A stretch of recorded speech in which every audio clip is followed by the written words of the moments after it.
अजय शरण मडिवाळ माचीदेव या संदर्भातली मांडणी करणार आहे।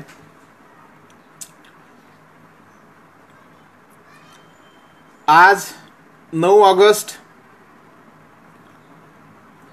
भारतीय स्वातंत्र्य चळवळीच्या इतिहासातला अतिशय क्रांतिकारी दिवस म्हणून ओळखला जातो। ब्रिटिशांच्या विरोधामध्ये लढताना गांधीजींच्या नेतृत्वाखाली ज्या चले जाव चळवळीचा प्रारंभ झाला तो प्रारंभ आजच झालेला आहे। त्यामुळे या क्रांती दिनाचा औचित्य साधून शरण साहित्यामध्ये ज्या शरणांनी क्रांतिकारी कार्य केलेलं आहे त्या शरणावर मांडणी व्हावी या हेतूने आज मडिवाळ माचीदेवासंदर्भात मी आपले विचार मांडणार आहे। जगाच्या इतिहासामध्ये ऑगस्ट हा महिना तसा क्रांतिकारी महिनाच ठरलेला आहे, कारण या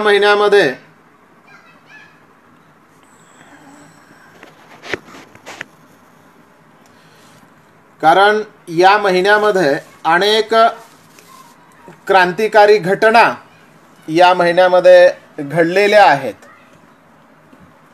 त्यामुळं या महिन्याचं एक आगळं आणि वेगळं महत्त्व जगाच्या क्रांतिकारी इतिहासामध्ये आहे।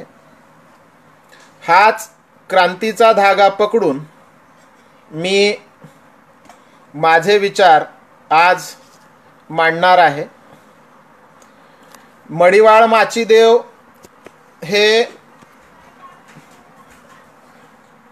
12व्या शतकातल्या महात्मा बसवण्णांच्या शरण आंदोलनातील शरण चळवळीतील अनुभव मंटपातील एक महत्त्वाचे शरण म्हणून संबोधले जातात। या माचीदेवाच्या संदर्भात प्रामुख्याने आज मी माझे विचार आपल्या सर्वांच्या समोर ठेवणार आहे। 1110 ते 1167 असा एक साधारण कालखंड मडिवाळ माचीदेवाच्या संदर्भात अभ्यासकांच्या वतीने नोंदवण्यात आलेला आहे। अजय शरण मडिवाळ माचीदेव या पुस्तकामध्ये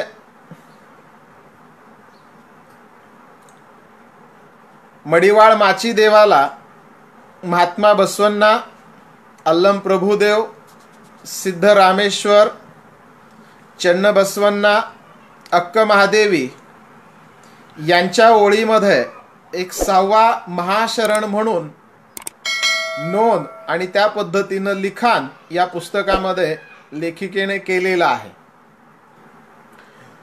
मडिवाळ माचीदेवाच्या संदर्भामध्ये मांडणी करताना एक स्वातंत्र्याचं स्फुरण, एक क्रांतिकारी धगधगता लावा माझ्याही मनामध्ये जेव्हा मी मडिवाळ माचीदेवाचं वाचन करत होतो तेव्हा निश्चितच उमटल्याशिवाय राहिला नाही। या मडिवाळ माचीदेवाचा जन्म विजापूर जिल्ह्यातील सिंदगी तालुक्यात देवर हिप्परगी या गावामध्ये झालेला आहे। मडिवाळ माचीदेवाच्या संदर्भामध्ये त्यांचं जे कायक आहे ते कायक परीट आहे, म्हणजेच लोकांचे कपडे धुणे या कायकानं त्यांची शरण साहित्यामध्ये शरण आंदोलनामध्ये ओळख आहे। मडिवाळ माचीदेवांनी वचन साहित्याच्या संरक्षणात दिलेलं योगदान शरण आंदोलनामध्ये महत्त्वाचं योगदान आहे। ज्या पद्धतीने छत्रपती शिवाजी महाराजांच्या इतिहासात पावनखिंडीमध्ये बाजी प्रभू मोगलांशी लढले आणि छत्रपती शिवाजी महाराजांचे प्राण वाचवले, अगदी त्याच वीराने, त्याच धैर्याने, त्याच साहसाने वचन साहित्याच्या संरक्षणात सैन्यांशी लढत लढत मडिवाळ माचीदेवाला हुतात्म्य प्राप्त झालेला आहे। अशा या क्रांतिकारी वीर हुतात्म्य पत्करलेल्या शरणाबद्दल महान पुरुषाबद्दल हे विचार मांडण्याची संधी मला मिळते, ही माझ्यासाठी एक प्रेरणादायी आणि प्रोत्साहनपूरक घटना आहे. मडिवाळ माचीदेवाच्या संदर्भातलं जे काही वर्णन वचन साहित्यामध्ये अनेकांनी केलेलं आहे, खुद्द महात्मा बसवण्णांनी मडिवाळ माचीदेवाच्या संदर्भात आपल्या वचनामध्ये वर्णन केलेलं आहे. आणि त्या संदर्भामध्ये महात्मा बसवण्णा असं म्हणतात, तयासी म्हणती हा धोबी या धोबीस न जाणती कोण, मलत्रयात सापडून कष्टप्रद झालेल्या मनाचे मालिन्य धुण्यास्थव घेऊन गेला हो आपल्या घरी, हाताने धुवून स्वच्छ होत नाही म्हणून तुडविला तो आपल्या पायाने, घुसळून धुतला कापडापरी आपले निर्मलत्व दिले हो तयाने, दिलेले ते सोवळे वस्त्र पांघरले मी, अशा मडिवाळ माची बापाच्या कृपेने वाचलो हो कुडल संगम देवा. अशा पद्धतीचा उल्लेख, अशा पद्धतीचे गौरवोद्गार, अशा पद्धतीची स्तुती सुमणं महात्मा बसवण्णांच्या वचनामध्ये मडिवाळ माचीदेवाच्या संदर्भामध्ये येतात. या वचनामध्ये मडिवाळ माचीदेवाला मडिवाळ माची बापाच्या अशा कृपेने अशा पद्धतीचा उद्गार आणि अशा पद्धतीचा गौरवोद्गार महात्मा बसवण्णांनी या वचनामध्ये केलेला आहे. महात्मा बसवण्णांचं व्यक्तिमत्व आणि त्या व्यक्तिमत्वाला साजेसा असलेला सगळा पोशाख आपण जर पाहिला तर आपल्यालाही हेवा वाटावा अशा पद्धतीचा पांढरा शुभ्र पोशाख बऱ्याच चित्रामध्ये आपण पाहिला असेल. हे सगळं जर बघितलं तर याचं सगळं श्रेय मडिवाळ माचीदेवाला आहे, अशा पद्धतीचा उल्लेख महात्मा बसवण्णा त्यांच्या या वचनामध्ये करत असल्याचं आपल्याला सांगता येते. महात्मा बसवण्णा आणि त्यांच्यासोबत काम करणारे जे काही शरण होते, या सर्व शरणांमध्ये मडिवाळ माचीदेव, हडपद अप्पण्णा आणि महात्मा बसवण्णा सोबत हडपद अप्पण्णा आणि मडिवाळ माचीदेव या दोघांची अधिक जवळीकता आल्याचेही संदर्भ वचन साहित्यामध्ये पडतात. मडिवाळ माचीदेवाचे जे काही स्वभाव गुण आहेत, त्या स्वभाव गुणाचा विचार करूनच कदाचित आयोजकांनी मला आज 9 ऑगस्टला हा विचार मांडण्याची संधी दिली असावी. त्यामध्ये मडिवाळ माचीदेव हे स्वातंत्र्यप्रेमी, न्यायनिष्ठुर, सदृढ, धाडसी, हुशार, सत्यवचनी, निर्भीड, स्पष्ट वक्ता हे काही गुण मडिवाळ माचीदेवांच्या स्वभाव गुणाचे गुण आपल्याला सांगता येतात. मडिवाळ माचीदेवांच्या शरीर यष्टीचं जर आपण वर्णन केलं तर अतिशय सुदृढ, मजबूत बांधा, उंचापुरा असलेली ध्येय यष्टी, मध्यम रंगाचा असं एक व्यक्तिमत्व असलेलं, आणि हे सगळं व्यक्तिमत्व व्यायामाने, योगासनाने, प्राणायामाने मिळवलेलं हे सगळं शरीर यष्टी ही पूर्ण व्यक्तिमत्व या शरण आंदोलनामध्ये सहभागी होते किंवा अनुभव मंडपामध्ये येत आहे. परीट या अस्पृश्य जातीमध्ये जन्मलेल्या मडिवाळ माचीदेवाला त्यांचे गुरु मल्लिकार्जुन यांनी शिक्षण दिलं. वेदाचा अभ्यास, शास्त्राचा अभ्यास, शस्त्राचा अभ्यास याचं परिपूर्ण प्रशिक्षण या गुरु मल्लिकार्जुनाकडनं मडिवाळ माचीदेवाला त्यांच्या बालपणामध्ये मिळालेलं आहे. गुरु मल्लिकार्जुनांकडनं मिळालेलं हे शिक्षण याच्यावरनं मडिवाळ माचीदेव हे संतुष्ट होत नाहीत. त्यांच्यामध्ये आध्यात्मिक जिज्ञासेची ओढ ही आणखीन वाढते आणि ही ओढ भागवण्याची तीव्रता किंवा ती इच्छा लवकरात लवकर पूर्ण व्हावी असा एक संकल्प त्यांच्या मनामध्ये नेहमी असतो. आणि त्या संकल्पनेपोटी ते सातत्याने आपल्या देवर हिप्परगी येथे असलेल्या कलिदेवर देवाच्या देवालयामध्ये जाऊन सातत्यानं बसत असतात आणि त्याला विनंती करत असतात. अशाच प्रसंगी बसवकल्याण येथे असलेला एक शरण वीर संगय्या हा देवर हिप्परगीमध्ये येतो आणि तो बसवकल्याणमध्ये महात्मा बसवण्णांनी नवसमाज निर्मितीचं, समताधिष्ठित समाज व्यवस्थेच्या स्थापनेचं जे कायक आरंभ केलेला आहे आणि अनुभव मंडपामध्ये ज्ञानदासोहाचा जो कायक सुरू केलेला आहे त्याची महती, त्याचं कार्य तो या मल्लिकार्जुनाच्या आश्रमामध्ये मडिवाळ माचीदेवाला सांगतो आणि मडिवाळ माचीदेवाला बसवण्णांच्या ह्या कार्याची महती ऐकून बसवण्णांच्या भेटीप्रती, बसवण्णांच्या दर्शनाप्रती आणि त्या विचारामध्ये आपलंही आपण योगदान द्यावं आणि आपली आध्यात्मिक ज्ञानाची, जिज्ञासेची भूक भागवून घ्यावी हा विचार त्यांच्या मनामध्ये येतो आणि तिथून ते बसवकल्याणला जाण्याच्या विचाराने प्रेरित होतात. जेव्हा मडिवाळ माचीदेवाच्या मनामध्ये हा विचार येतो तेव्हा साधारणपणे ते दिवस हे पावसाळ्याचे दिवस असतात. अशा या पावसाळ्याच्या दिवसामध्ये मडिवाळ माचीदेव हा बसवकल्याणच्या म्हणजे कल्याणच्या दिशेने जाण्याचा प्रयत्न करत असतो. त्या प्रसंगी भीमा नदी ही दुथडी भरून वाहत असते. भीमा नदीला पूर्णतः पूर आलेला असतो. हा पूर ओसरून जावा आणि आपण पहिलं तीराला जाऊन कल्याणला जावं इथपर्यंत देखील वाट बघण्या इतपत मडिवाळ माचीदेवाला थांबवत नाही आणि त्या दुथड्या भरून वाहणाऱ्या भीमा नदीमध्ये मडिवाळ माचीदेव उडी मारतात आणि पोहत पोहत ती पूर्ण दुथडी भरून वाहणारी ही भीमा नदी पार करून ते पहिलं तीरावर जातात. एवढं साहसी व्यक्तिमत्व या शरण आंदोलनामध्ये आपल्याला दिसतंय आणि ते व्यक्तिमत्व म्हणजे मडिवाळ माचीदेव आहेत. कल्याणला गेल्यानंतर मडिवाळ माचीदेवाच्या मनामध्ये महात्मा बसवण्णांच्या भेटीची उत्सुकता असते. त्यांच्या दर्शनाने मडिवाळ माचीदेवाचे नेत्र आसुसलेले असतात.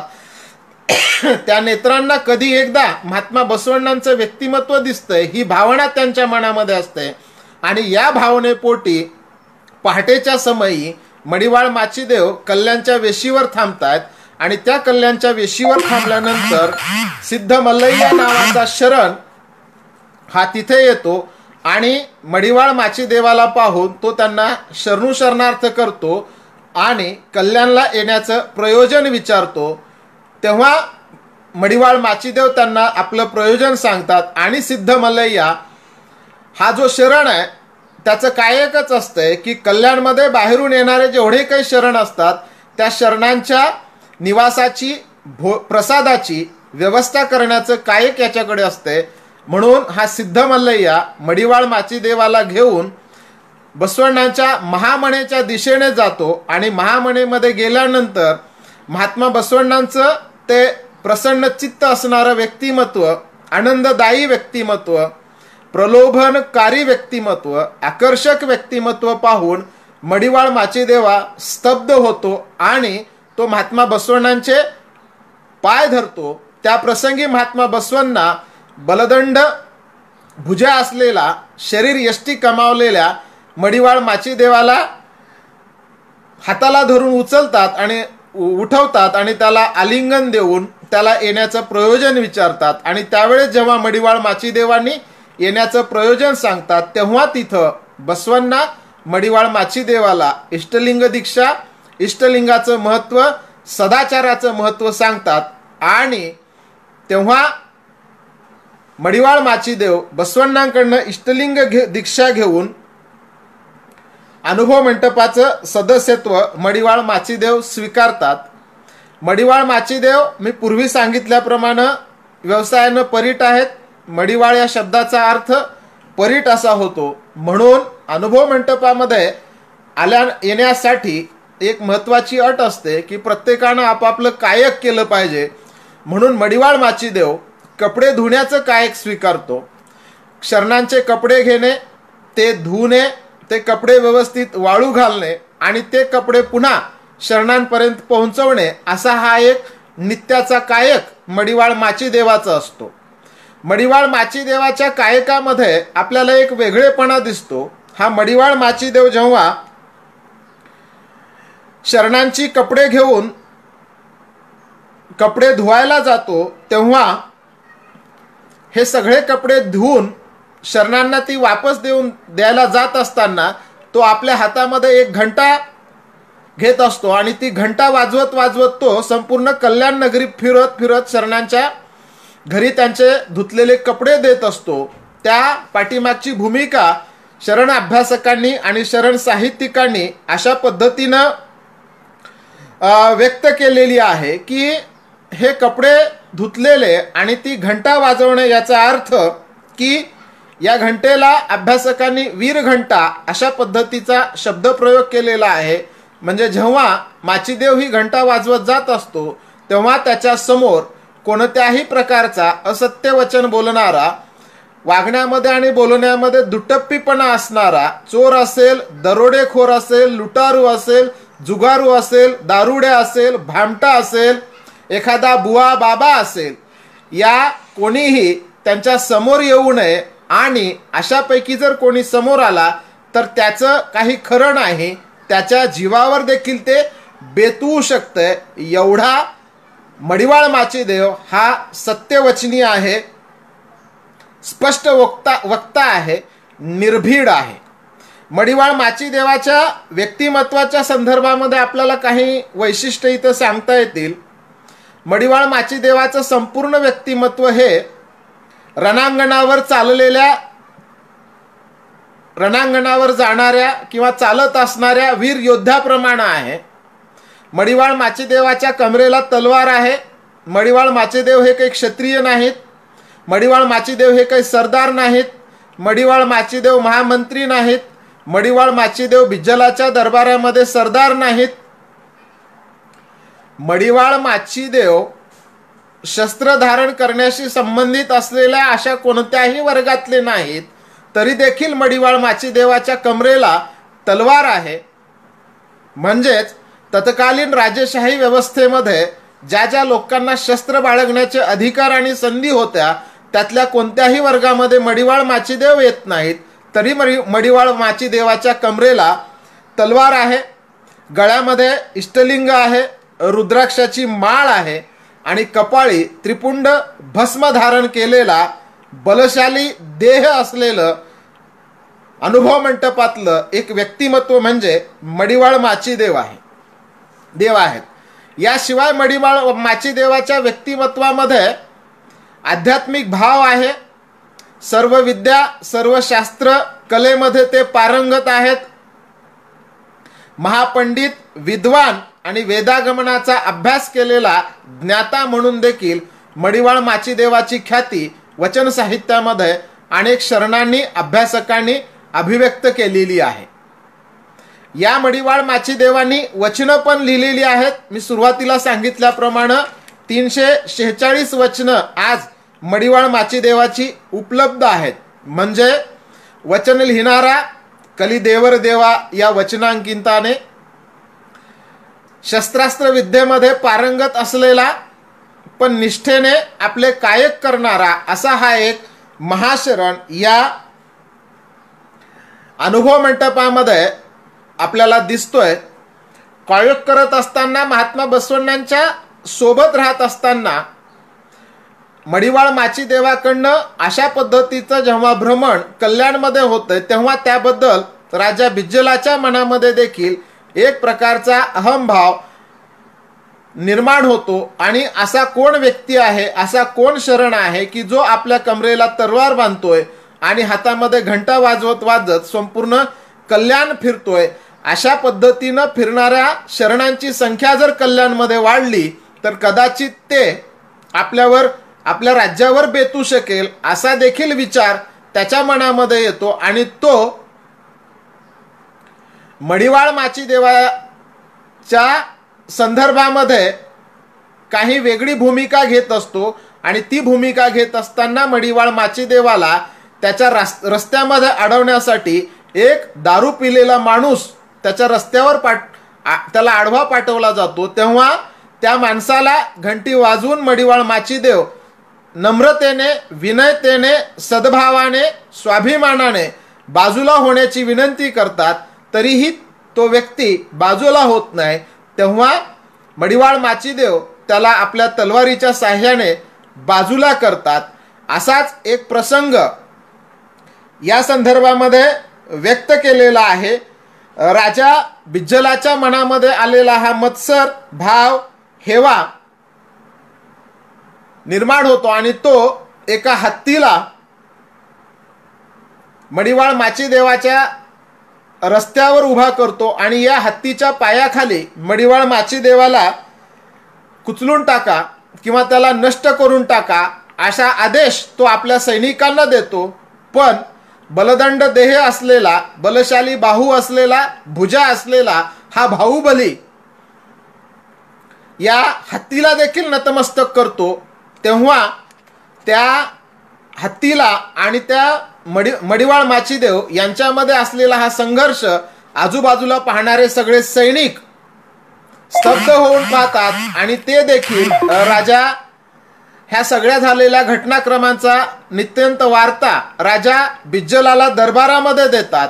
आणि जेव्हा ही सगळी वार्ता बिज्जल ऐकतो तेव्हा त्याला देखील प्रश्न पडतो की असा कोण शरण आहे की तो माझ्या आदेशाला किंवा कशालाही घाबरत नाही. या संदर्भात बसवण्णाशी चर्चा करावी म्हणून बसवण्णाला बोलवलं जातं आणि बसवण्णा माचीदेवाच्या व्यक्तिमत्वाबद्दलचा गुणगौरव करतात आणि तो गुणगौरव ते एका वचनामध्ये करतात, जे वचन मी आपल्याला सुरुवातीलाच सांगितलेलं आहे.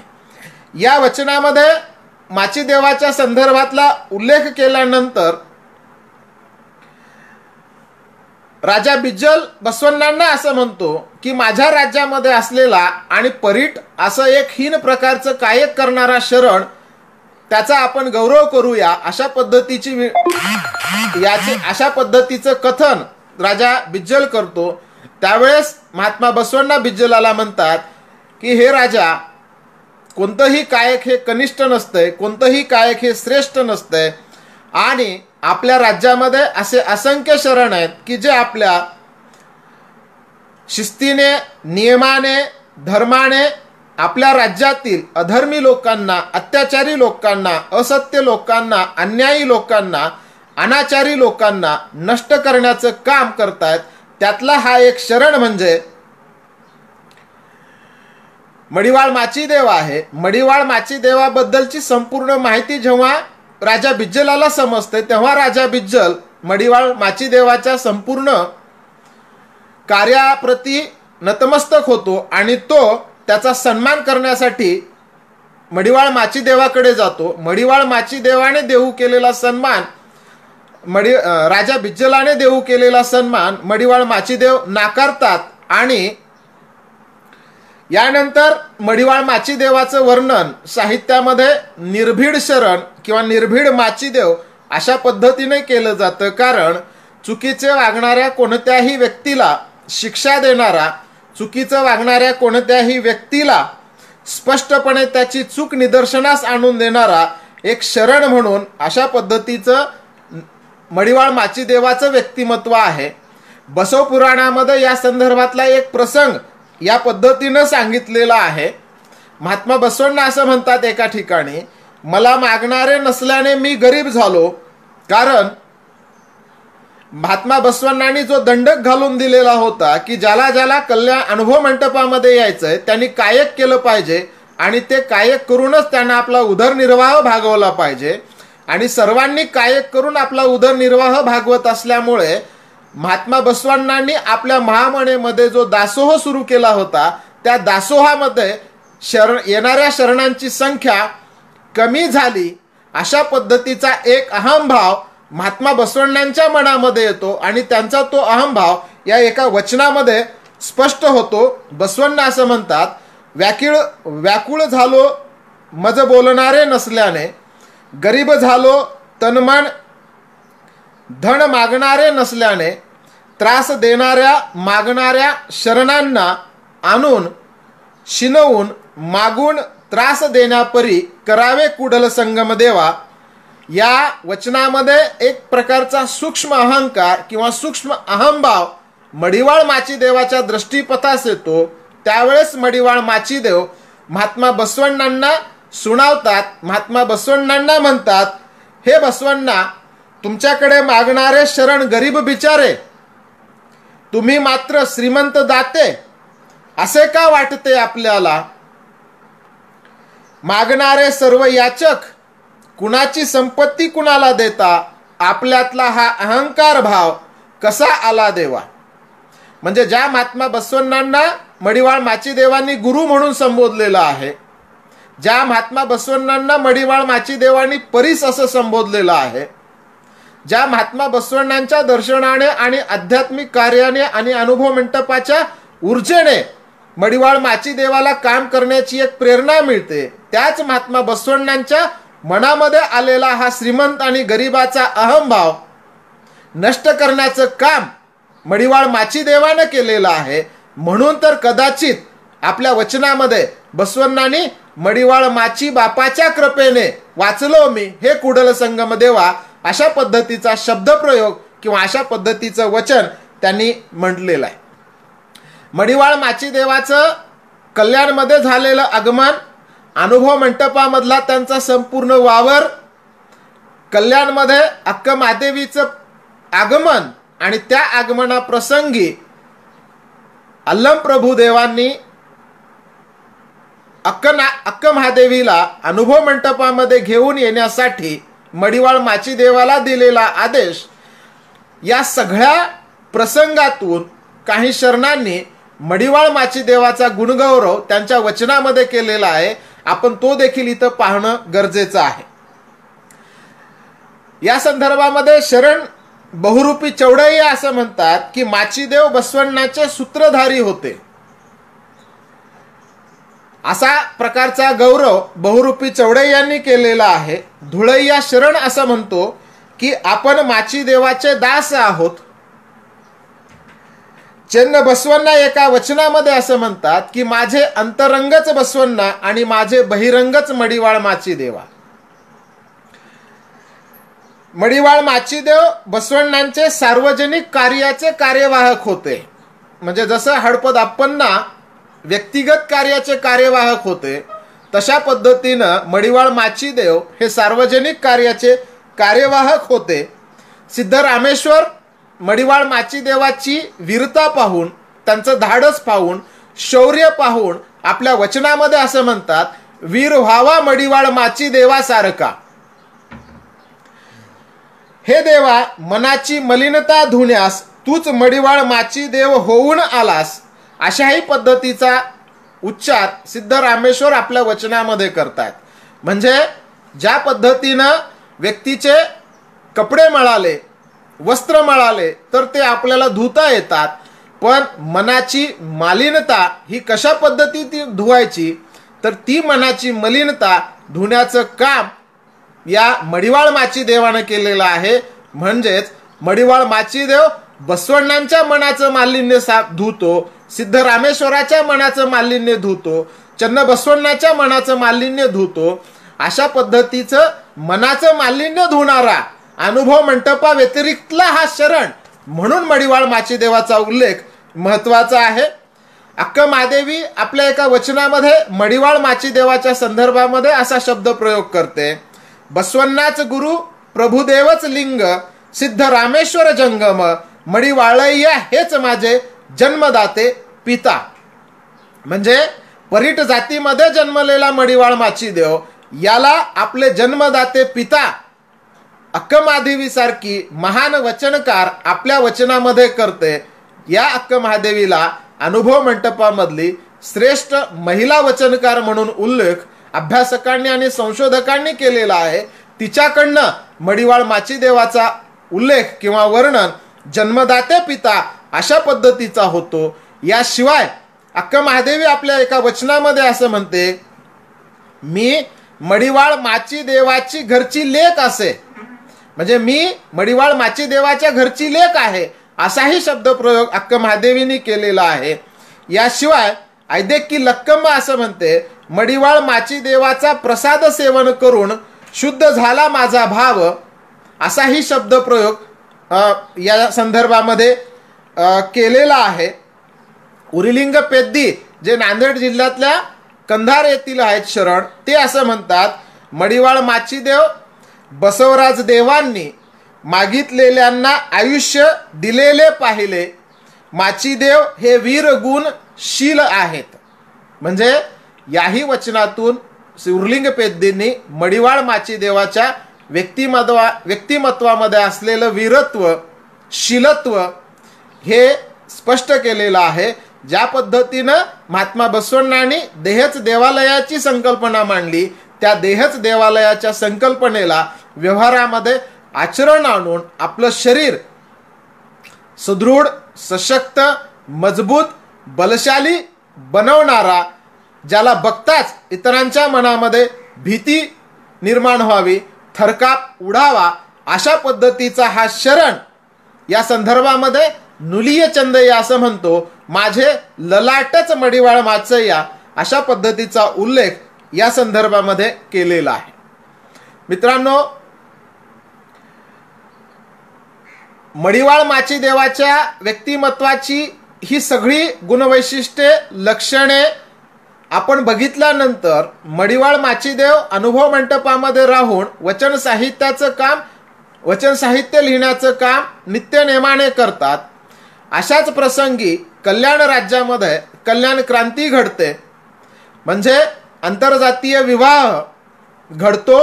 तो आंतरजातीय विवाह लिंगायत तत्वज्ञानानुसार नसतो, पण वैदिक तत्वज्ञानाला आणि वैदिक व्यवस्थेला तो आंतरजातीय विवाह वाटतो. म्हणून ही वैदिक व्यवस्था राजा बिज्जलाचे कान भरते आणि राजा बिज्जल हा कच्च्या कानाचा असतो आणि कच्च्या कानाचा असल्यामुळे तो महात्मा बसवण्णाला या आंतरजातीय विवाहाची शिक्षा देण्यासाठी म्हणून त्यांना हे कल्याण राज्य सोडून जावं अशा पद्धतीची विनंती तो बसवण्णाला करतो. बसवण्णा राज आज्ञेचं पालन निष्ठेने, नम्रतेने, विनयतेने करतात आणि आपल्या डोक्यावरचा प्रधानमंत्री पदाचा मुकुट हा बिज्जलाच्या पायाशी ठेवून बसवण्णा कल्याण सोडून निघून जातात.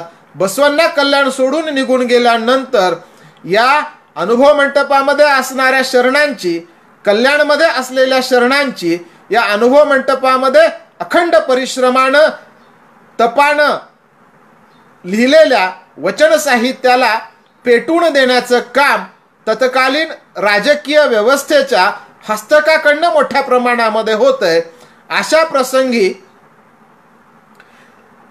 अनुभव मंटपात 770 शरणांनी लिहिलेल्या वचन साहित्याचं संरक्षण करायचं का? ज्या राजा बिज्जलामुळं महात्मा बसवण्णांना कल्याण सोडून जावं लागलं, त्या राजा बिज्जलाचा वध करायचा, अशा द्विधा मनस्थितीमध्ये मडिवाळ माचीदेवासोबत अनेक शरण या द्विधा मनस्थितीमध्ये सापडतात. मडिवाळ माचीदेव हे शीघ्रकोपी असतात, मडिवाळ माचीदेव हे रागीट स्वभावाचे असतात आणि त्यामुळं त्यांचं एक मन असं म्हणतंय की आपण आत्ताच तात्काळ जावं आणि राजा बिज्जलाचा वध करावा. पण आपण जर राजा बिज्जलाचा वध केला तर महात्मा बसवण्णांनी अहिंसा, दया हाची धर्म ही जी काही आपल्याला शिकवण दिलेली आहे, त्या शिकवणीचा आपणच उल्लंघन केल्यासारखं होईल आणि आपणच त्याला नष्ट केल्यासारखं होईल. हा विचार करून मडिवाळ माचीदेव बिज्जलाचा वध न करता या कल्याण क्रांतीच्या कचाट्यातून किंवा शरण हत्येच्या कचाट्यातून किंवा सबंध कल्याण शहरामध्ये उडालेल्या आगडोंबातून, शरणांच्या कतलीतून या वचन साहित्याचं संरक्षण कसं करायचं या विचारावर मडिवाळ माचीदेव, अल्लम प्रभुदेव, गंगांबिका, अक्कनागलांबिका, नीलांबिका, नुलिय चंदय्या, ढोर कक्कय्या हे सगळे शरण या पद्धतीने याच्यावर चिंतन करतात, विचार करतात. इथं मात्र मडिवाळ माचीदेवाच्या व्यक्तिमत्वाचा दुसरा भाग आपल्याला मोठ्या प्रमाणामध्ये पाहायला दिसतो. अभ्यासकांनी मडिवाळ माचीदेवाच्या संपूर्ण जीवन कार्याची विभागणी 2 भागामध्ये केलेली आहे. एक, कल्याणमध्ये अनुभव मंटपाच्या माध्यमातून कायक दासोह इष्टलिंगाच्या माध्यमातून समताधिष्ठित नवसमाज निर्मितीच्या कार्यामध्ये स्वतःला झोकून देणे. 2, कल्याण क्रांतीनंतर किंवा कल्याण क्रांतीच्या काळात उद्भवलेल्या कठीण प्रसंगामध्ये, बिकट प्रसंगामध्ये, बाका प्रसंगामध्ये वचन साहित्याचं संरक्षण कसं करायचं आणि ते संरक्षण करत असताना त्याची संपूर्ण धुरा, त्याची संपूर्ण पताका बाजीप्रभूप्रमाणे आपल्या खांद्यावर घेणे आणि वचन साहित्याचं संरक्षण करणाऱ्या सर्व शरणांना उळवीच्या दिशेने सुखरूप पाठवणे, अशा पद्धतीनं मडिवाळ माचीदेवाच्या कार्याची विभागणी या 2 भागामध्ये अभ्यासकांनी केलेली आहे. आणि ही विभागणी करत असताना मडिवाळ माचीदेवाच्या संपूर्ण व्यक्तिमत्वाचा, त्याने केलेल्या योगदानाचा अभ्यास करून ही अशी विभागणी यामध्ये केलेली आपल्याला दिसते. कल्याण क्रांतीमध्ये वचन साहित्याचं संरक्षण करणं हे आपलं आद्य कर्तव्य आहे आणि त्या दिशेनं आणि त्याचसाठी आपण इथून पुढचा देह कष्टविला पाहिजे, झिजविला पाहिजे, अशा पद्धतीचा निर्धार सर्व शरण करतात. आणि या संपूर्ण शरणांच्या समूहाचं नेतृत्व मडिवाळ माचीदेवाकडे दिलं जातं. का दिलं जातं तर त्याचं अनेक कारण आहेत. त्यापैकी काही कारण सांगतो. एक, मडिवाळ माचीदेवांनी स्वीकारलेला गणाचारी संस्कार, गणाचारी दलाचा संस्कार मडिवाळ माचीदेवाकडे होता. दुसरं, ह्या सर्वांचं नेतृत्व करण्या इतपत शास्त्रामध्ये, शस्त्रामध्ये हा पारंगत होता. युद्ध अभ्यासामध्ये मडिवाळ माचीदेव पारंगत होता. तलवारबाजीमध्ये मडिवाळ माचीदेव पारंगत होता. आणि ह्या सर्व सैनिकांचा कशा पद्धतीचा सामना करायचा याची कला मडिवाळ माचीदेवाकडे होती. म्हणून मडिवाळ माचीदेवाकडं अशा पद्धतीचं याचं नेतृत्व येते. आणि मडिवाळ माचीदेव या प्रसंगी असं म्हणतो की शरणांचे आणि वचन साहित्याचे रक्षण करण्याकामी आहुती पडली. मरण आले तरी बेहत्तर, ते मरण नव्हे तर ती मुक्ती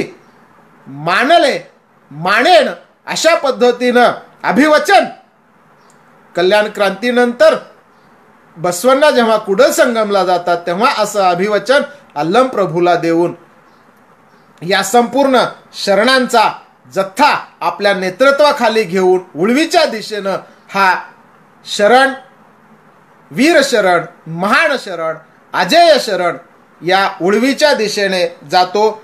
मडिवाळ माचीदेवाच्या नेतृत्वाखाली अक्क नागाई जी महात्मा बसवण्णांची बहीण आहे, गंगांबिका जी बसव पत्नी आहे, चन्न बसवण्णा जे बसवण्णांचे भाचे आहेत, ढोर ककया, नुलिय चंदया यासह असंख्य शरण मडिवाळ माचीदेवाच्या नेतृत्वाखाली निर्धास्तपणे, बिनधास्तपणे, सक्षमपणे आपल्या पाठीवर वचन साहित्याचे गठ्ठे, आपल्या घोड्यावर वचन साहित्याचे गठ्ठे आणि एका हातामध्ये तलवार घेऊन ह्या मडिवाळ माचीदेवाच्या नेतृत्वाखाली हे सर्व शरण उळवीच्या दिशेने मार्गक्रमण करत असतात.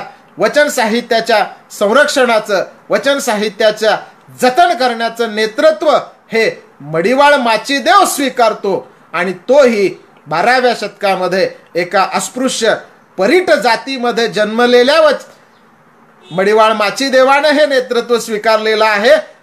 हे व्याख्यान पाहणाऱ्या सर्वांना माझं पुन्हा पुन्हा सांगणं आहे की लिंगायत तत्वज्ञान, लिंगायत विचारधारा, बसव विचारधारा, शरण विचारधारा जपून ठेवण्यामध्ये, निर्माण करण्यामध्ये जेवढं योगदान त्या काळातल्या अस्पृश्य जातीमध्ये जन्मलेल्या शरणांचं आहे तेवढं योगदान इतर कुणाचं नाही. बसवण्णा फक्त या सर्व शरणांची एक मूठ बांधून त्याला दिशा देण्याचं काम करतात आणि त्या दिशेतले ते प्रवाही बनतात.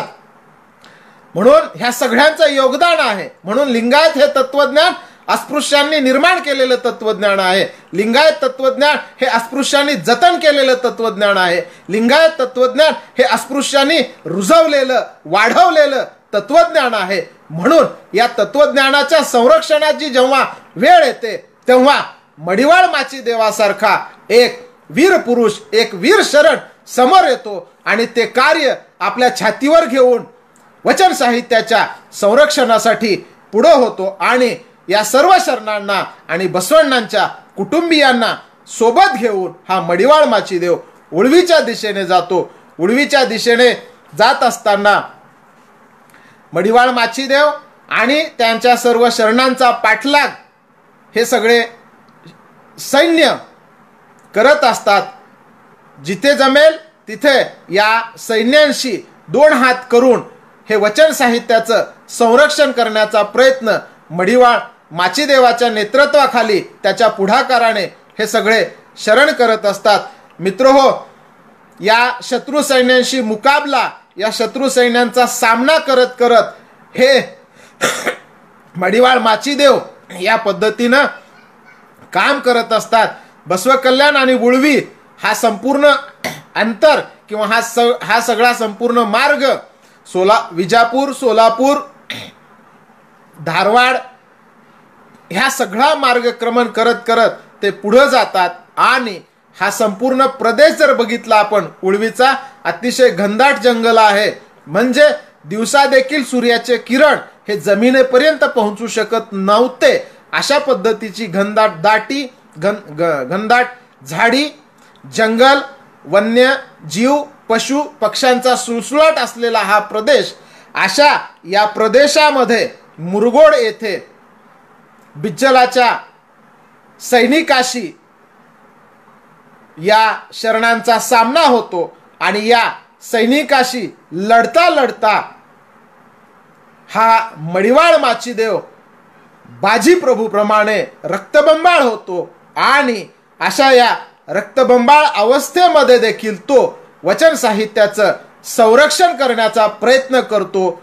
आणि या वचन साहित्याचे गठ्ठे घेऊन आपल्या सोबतच्या शरणांना तो पुढे पाठवतो. उळवीच्या दिशेने त्यांना जाण्यासाठी सांगतो. आणि हे शरण उळवीच्या दिशेने सुखरूप जाईपर्यंत तो मुरगोड येथेच या सर्व सैन्यांना अडवतो, त्यांच्यासोबत युद्ध करतो. घनघोर युद्ध या प्रसंगी इथं होतंय. आणि या युद्धामध्ये हा मुरगोड येथे मडिवाळ माचीदेव हा अतिशय रक्तबंबाळ अवस्थेमध्ये पडतो. आणि शेवटी कारीमणी येथे या मडिवाळ माचीदेवाला वीरमरण येतंय. वचन साहित्याच्या संरक्षणामध्ये हौतात्म्य स्वीकारलेला, सैन्यांशी लढता लढता ज्ञानरूपी वचन साहित्याच्या संरक्षणार्थ आपल्या प्राणाचं बलिदान दिलेला हा अनुभव मंटपातला महात्मा बसवण्णांचा एक शरण इथं वीरगतीला प्राप्त होतो. लिंगायत संस्कृतीप्रमाणे तो लिंगैक पावतो. अशा या मडिवाळ माचीदेवाने महात्मा बसवण्णांच्या संदर्भामध्ये आपल्या वचनामध्ये असं म्हटलेलं आहे की बसवण्णांची वाणी परीस, करणी परीस, दृष्टी परीस, हस्त परीस, मन परीस, भाव परीस, तनु मन धन गुरुलिंग जंगमास अर्पिलेले बसवण्णांना स्मरणे हेच मज लागी लिंगार्चन. बसवण्णांना स्मरणे हेच मज लागी जंगमार्चन. बसवण्णांना स्मरणे हेच मज लागी परतत्व परम कल्याण. कलिदेवाच्या देवा तव शरण. बसवण्णांचा श्रेष्ठतम महिमा पहा. म्हणजे बसवण्णांनी 12व्या शतकात अनुभव मंटपामध्ये ज्या पद्धतीनं आपल्या परिसरूपी व्यक्तिमत्वाने असंख्य प्रदेशातल्या, असंख्य विभागातल्या, असंख्य भागातल्या आध्यात्मिक, शैक्षणिक ज्ञानाची जिज्ञासा असणाऱ्या लोकांना परिसाप्रमाणे आकर्षित केलेलं आहे. आणि हे सगळेच शरण या कल्याणमध्ये आलेले आहेत. या सर्व शरणांची मांदियाळी कल्याणमध्ये निर्माण करण्यामध्ये महात्मा बसवण्णांचं परिसरूपी व्यक्तिमत्व कारणीभूत आहे.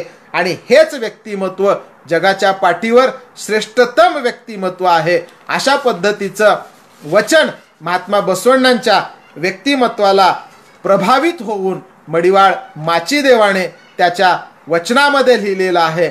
आज 9 ऑगस्ट क्रांती दिना दिवशी अशा या वीर योद्ध्याला, वीर महात्म्याला, वीर पुरुषाला, वीर शरणाला, अजय शरणाला आपण कोटी कोटी नतमस्तक होऊन शरणू शरणार्थ म्हणूया. आणि त्यांच्या पराक्रमामुळे, त्यांच्या स्वाभिमानामुळे त्यांनी वचन साहित्याच्या संरक्षणामध्ये आपल्या प्राणाचंही बलिदान देण्याचा विचार मनामध्ये न आणता त्यामध्ये तत्परता दाखवल्यामुळे त्यांच्या कार्याला आपण सलाम करूया. आणि हे कार्य त्यांनी केलं म्हणूनच आज 21व्या शतकामध्ये आपल्याला वचनरूपी साहित्याचं भांडार पाहण्याची, ते वाचण्याची, ते बघण्याची संधी आपल्याला येते. अशा या कार्यामध्ये आपले सर्वस्व अर्पण करणाऱ्या वीर शरण मडिवाळ माचीदेवाच्या या संपूर्ण व्यक्तिमत्वाला धाडसी गुणाला सलाम करतो. मडिवाळ माचीदेवाच्या या व्यक्तिमत्वातून आजच्या पिढीने आपलं व्यक्तिमत्व कशा पद्धतीनं धाडसी असलं पाहिजे, आपण आपलं शरीर कशा पद्धतीनं बलदंड बलशाली भुजांचं बनवलं पाहिजे, प्राणायाम योगासन करून शास्त्रांचा अभ्यास आपण केला पाहिजे आणि एक परिपूर्ण व्यक्ती, एक परिपूर्ण शरण बनण्याचा आदर्श आपण मडिवाळ माचीदेवाच्या व्यक्तिमत्वातून या प्रसंगी घ्यावा, अशा पद्धतीचा एक संदेश, शुभेच्छा मनीषा व्यक्त करतो. थांबतो. मला इथं मडिवाळ माचीदेव मांडण्याची संधी महाराष्ट्र बसव परिषदेचे परमपूज्य डॉक्टर बसवलिंग पट्टदेवरू, आमचे मित्र राजूजी झुबरे आणि लिंगायत फेसबुक पेजच्या वतीनं गणेशजी वैद्य, अभिषेक देशमाने यांनी व्यक्त करून दिली. त्याबद्दल त्यांचेही आभार मानतो आणि सर्व ई श्रोत्यांना धन्यवाद देऊन शरणार्थ करून थांबतो. धन्यवाद.